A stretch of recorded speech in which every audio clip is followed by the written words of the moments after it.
రాజభవనాలన్నీ భోజనాలయములై భరణాలతో వారు బ్రతికేరు. శివ గోవింద గోవింద.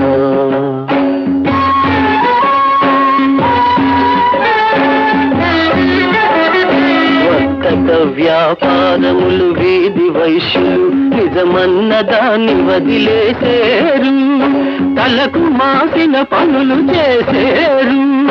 సంపాదనకు మరిగి స్వార్థతత్వం పెరిగి జనులలో చులకనైపోతారు.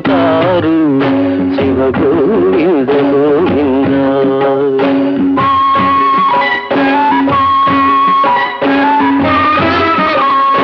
కర్షకులు వ్యవసాయ పద్ధతులు గిట్టక చట్టాల సందున నలిగేరు. పాలు నెయ్యి